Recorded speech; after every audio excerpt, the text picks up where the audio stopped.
काफी बार जेई में ऐसे सवाल आते हैं जिनको आप अगर ट्राई करते हो तो आपका पूरा चैप्टर क्लियर हो जाता है। तो ऐसे ही क्वेश्चंस हम इनमें ट्राई करेंगे। सो ये एक ग्रेविटेशन का सवाल है जो जेई मेंस 2020 में आया था, लेकिन ये काफी हद तक एडवांस लेवल का सवाल है। तो सवाल में बोलता है a satellite is moving in a low nearly circular orbit around the earth. तो यहाँ पे बोल रहा है अर्थ के बहुत ही क्लोज एक ऑर्बिट में एक सैटेलाइट घूम रहा है और उस सैटेलाइट की जो रेडियस है which is almost equal to the radius of earth, that is R E. अब बोल रहा है by firing rockets attach to it its speed is instantaneously increased in the direction of its motion so that it becomes √3/2 times larger. मतलब आप सोच सकते हो अगर धरती की रेडियस आर ई है तो अपन बोल सकते हैं इस पॉइंट पे जो सैटेलाइट की स्पीड होगी वी ऑर्बिटल होगी। तो वी ऑर्बिटल की वैल्यू हमको पता है √gm/r होती है। अब उसने जब रॉकेट्स फायर किए इसकी वजह से ये जो स्पीड थी ये √3/2 टाइम्स बढ़ गई।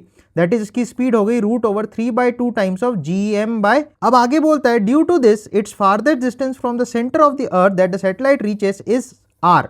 तो इस आर की अपन को वैल्यू पता करनी है। अब पॉइंट ये इस क्वेश्चन को कैसे आप अप्रोच करोगे, तो इसमें आप समझो जिस ऑर्बिट में ये रहता है उसकी एक प्रॉपर ऑर्बिटल वेलोसिटी होती है, राइट। लेकिन अगर आपने स्पीड बढ़ा दी तो अब डेफिनेटली ये अपने रास्ते से भटक जाएगा। और कैसे भटकेगा आप देख सकते हो, इसकी स्पीड अगर ज्यादा हो गई तो ये इधर तेज चला जाएगा, फिर घूम के वापस आएगा क्योंकि ग्रेविटेशनल पुल लगेगा उस पर। तो होता यह है जब इसकी स्पीड किसी ऑर्बिट में उस ऑर्बिट से ज्यादा हो जाती है, दैट इज ऑर्बिटल वेलोसिटी से ज्यादा हो जाती है, तो ये इलेप्टिकल पाथ में ऐसे से घूमने लग जाता है। तो ये समझना है। तो जब ये इलेप्टिकल पाथ में घूमेगा तो अपन बोल सकते हैं अपने फार्देस्ट पॉइंट पे जाके इसकी वेलोसिटी कुछ v हो जाएगी, क्योंकि कंटिन्यूअसली धरती का जो पुल है वो इस पे लगता रहेगा। तो इस पॉइंट पे रुकेगा नहीं, पर इसकी वेलोसिटी जो है वो अर्थ के परपेंडिकुलर हो जाएगी। दैट मींस यहां पे वो मैक्सिमम डिस्टेंस तक जा सकता है। तो अब पॉइंट ये है कि अब इसमें कैसे खेला जाए। तो यहां पे आप देख सकते हो जो फोर्सेस है वो वेरिएबल है, क्योंकि जो सैटेलाइट है उसकी डिस्टेंस कंटिन्यूअसली अर्थ के सेंटर से जो है वो चेंज हो रही है। और जब भी वेरिएबल फोर्सेस आता है तो अपन ने अपनी वर्क एनर्जी की पूरी प्लेलिस्ट में ये चीज सीखी है कि हमें वेरिएबल फोर्सेस के केस में एनर्जी या वर्क से ही खेलना पड़ता है। तो यहां पे हम एनर्जी कंजर्व करा सकते हैं क्योंकि कोई भी एनर्जी लॉस कराने वाली चीज यहां पे नहीं है।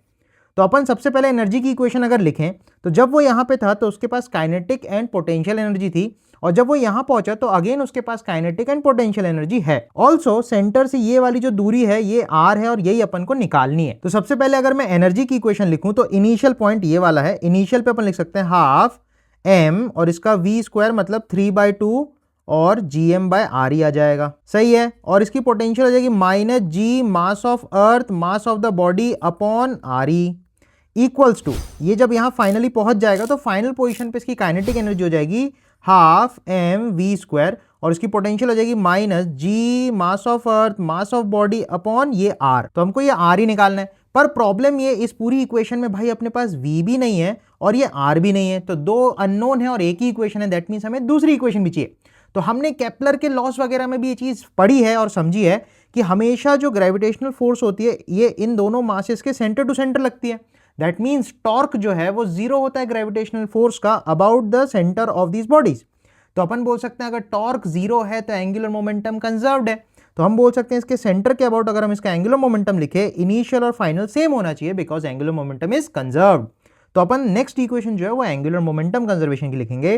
तो इनिशियली उसका एंगुलर मोमेंटम अपन लिखेंगे mv0r, v0 की वैल्यू अपन लिख देंगे रूट में 3/2 gm/re इंटू re बराबर एम वी। फाइनल पोजीशन पे जब वो यहां पे पहुंच गया तो यहां का एंगुलर मोमेंटम होगा mvr। तो यहां से आप देखो m से m कैंसिल करा सकते हो, तो यहां से आपको v की वैल्यू सिंपली मिल जाएगी, ये रहेगा और re के नीचे या r कूद के यहां आ जाएगा। तो अब मुझे यहां से अगर v मिल जाए, उस v को यहां पुट करेंगे तो हमारे पास एक इक्वेशन बन जाएगी जिसमें सिर्फ r रहेगा, तो वहां से हम r निकाल सकते हैं। तो इसको अगर अपन सॉल्व करते हैं तो इस टाइप से कुछ आपको देखने को मिलेगा जिसमें आप दोनों तरफ देख सकते हो छोटू m g और बड़ू m, छोटू m g बड़ू m, छोटू m g बड़ू m, छोटू m g बड़ू m, सब कैंसिल हो जाएगा दोनों तरफ से। तो यहाँ पे आप देख सकते हो बन जाएगा 3/4 टाइम्स ऑफ re और यहाँ है माइनस में 1 अपॉन re। तो 3/4 -1 विल बी -1/4। तो इसको मैं लिख दे रहा हूँ माइनस में 1/4, नीचे में आएगा re इक्वल्स, यहाँ पे आप देखोगे 3 ऊपर रहेगा और नीचे 4 रहेगा, एक आरी से एक आरी कैंसिल हो जाएगा तो R E upon R square बचेगा और यहां बचेगा 1 अपॉन आर। तो अब अपन क्या कर रहे हैं, इसको थोड़ा सिंप्लीफाई करेंगे। दैट मींस यहां पे मैंने आर से मल्टीप्लाई किया, 4 से मल्टीप्लाई किया, ऊपर भी 4 से मल्टीप्लाई किया, आर से मल्टीप्लाई किया। अब देखो 4 4 और 4 कैंसिल आउट हो जाएगा और उसके बाद यहाँ पे भी आर स्क्वायर है, यहाँ पे भी आर स्क्वायर है, तो ये दोनों आर स्क्वायर को एलसीएम लेके मैं ऊपर फेंक दूंगा।